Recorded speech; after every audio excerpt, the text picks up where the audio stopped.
Hey guys, welcome to part 31. In this episode, or part, I don't know why they're interchangeable with me. In this episode, we're going to see what these unnatural earth tremors are for, and if you can guess what it is, then you get 3 cookies and an e-biscuit. That sounds really wrong. I don't know.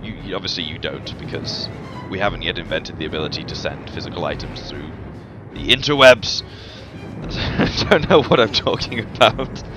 So yeah, this is Goose. I keep calling him Goose. This is Groose, literally in, I don't know what is he? He's literally like he's wetting himself. He's doing an otacon. Snake, I wet myself. Tasty.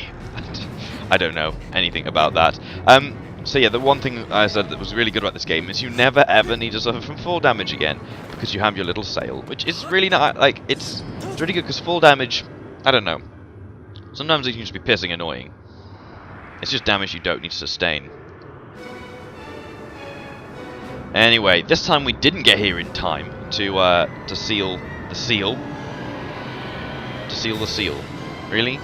Isn't that kind of like a tautology? Anyway. This is the beast, who looks like he hasn't washed his teeth in a while, since they are all black, and he has the seal sticking out of his forehead.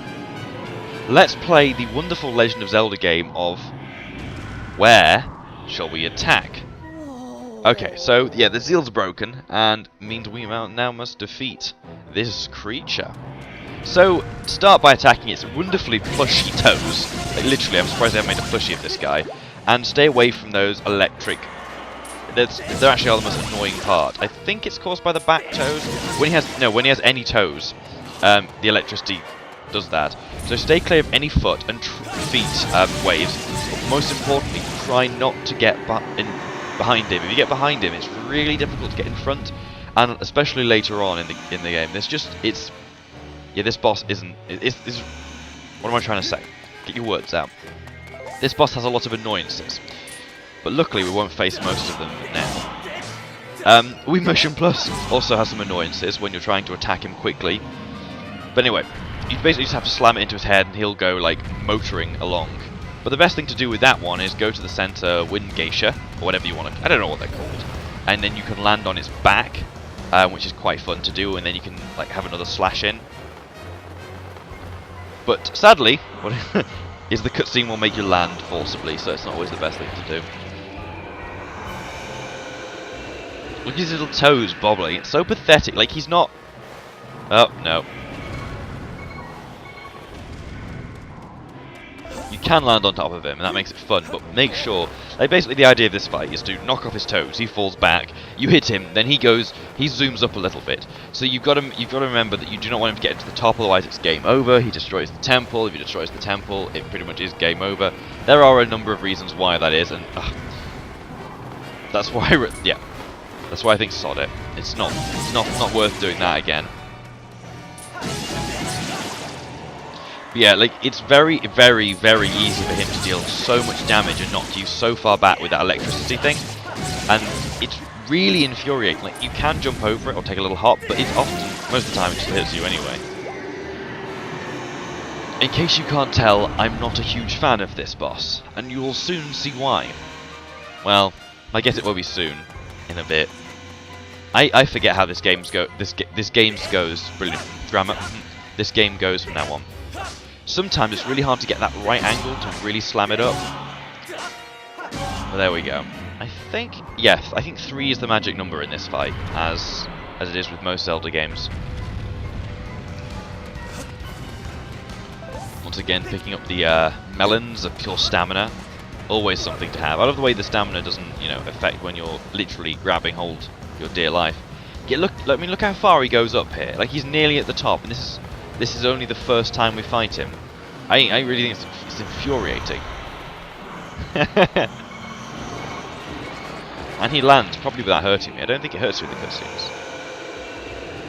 So basically, all we've got to do now is take out his feet one more time. I haven't even got hurt yet. I'm probably going to get hurt very soon because I really don't. There you go. Now that is what is the most annoying about this boss. Is you have to go near the edge to attack those feet, and he will knock you off. You can also attack with any other weapons, like I don't think any of the weapons we've got at the moment will hurt him, but obviously the ones we will get will do. But if you're trying to catch up with him, no, it's really difficult to.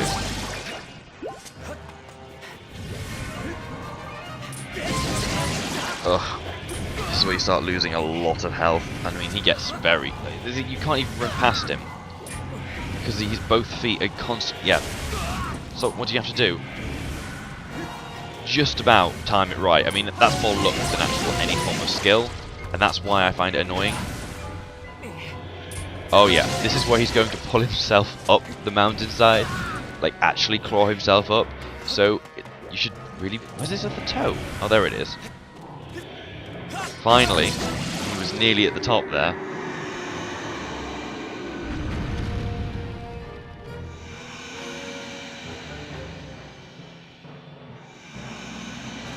I was so worried when I was originally recording that I was just going to slip off the edge. There we go. You can tell because the music has stopped. I don't know why he has such a large mouth and a really tiny like throat. It looks really grim actually. It looks like a sphincter. Oh dear. It doesn't look like a sphincter at all. I have no idea why I said that, but nonetheless, it looks somewhat like a... Oh dear. So now we've defeated Plushie Sphincter. Am I going to call him that from now on? Plushie Sphincter. The word sphincter now has already got really, really weird. Like, there are words which you say and you can repeat and they sound really weird after like 5 seconds. Sphincter is one of those words. Now it sounds like I'm saying it wrong. But anyway, now we must head down and reseal him in. How far through this episode are we? Okay, we're halfway through this episode, guys. It's cool.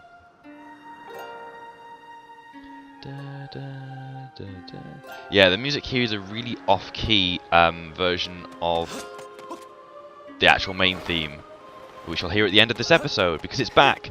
Mainly, I decided, because we heard it all the time, I'd change it out when big events happen to reflect the mood of it. I've done it a few times already. I just think it makes it kind of cooler. So yeah, to seal him, literally all we're going to be doing is a triangle. They get more complicated. By that I mean they get absolutely no different easy. What's this? By... what am I saying? I do like how he does that. It's pretty badass.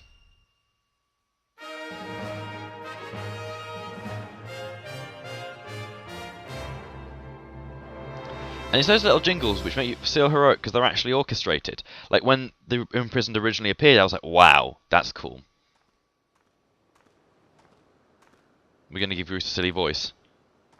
Nope.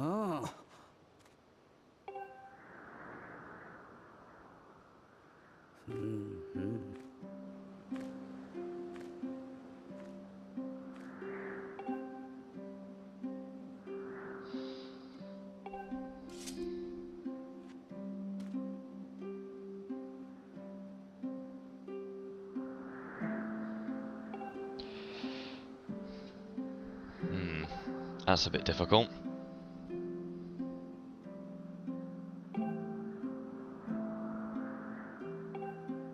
Why has he got such a tall, long hat? Oh, well, whatever. Notice the eye on the back. I'm pretty sure it's the same eye as the Lens of Truth. I think this is where Groose begins to realise, like, one, how badass Link is. Let's be honest, you've just taken that down. That's badass. But two, like, what this means.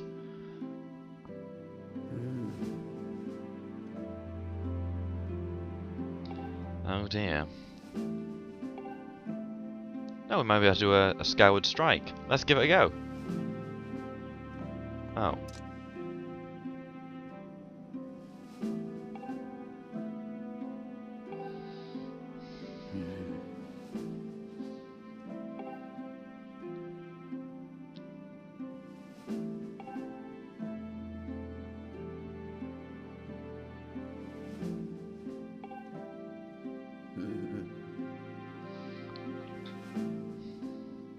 Ah. Well, looks like we have to head back up to Skyloft then. And yeah, well, we know who the only people who knew the song was Zelda, and obviously Zelda's dad, because someone had to teach Zelda it.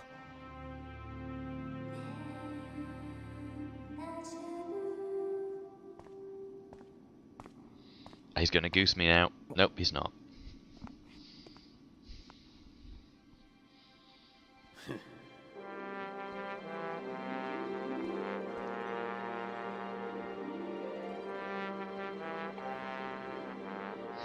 Yep, damn right.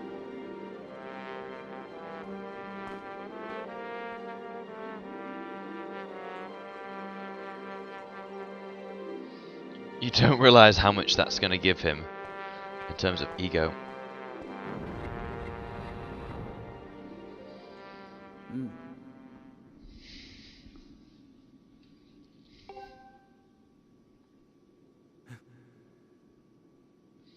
Well, it seems like for now, Zelda's certainly out of Girahim's reach. Out of our reach as well, for that matter. We know what the ballad of the song is because he remembered it. He showed us a cutscene and then you're telling us. See, the problem with Fi is that you have these hundreds of people who are idiots and they claim that Navi is a really, really annoying character. Now, Navi's not annoying. Really? Oh, it gets sent to the item place. And that's not the case because Navi... She's not really given too much character development, but even so, you feel sorry when she disappears at the end of the game. And, you know, it's done well, because all she is a game mechanic who just says, bleb, bleb, bleb. It's not even annoying when she says it. Like, I don't get annoyed by her. But Fi, clearly the people who think Navi's annoying haven't played this game, because Fi literally every 12 seconds is like, Master, there's a 95% probability. No. Just say, it's likely. Or just say, you know, this is what we think. Because, you know, everything's only a 99% probability anyway, because you can't be 100% certain of something because of philosophy shit. Oh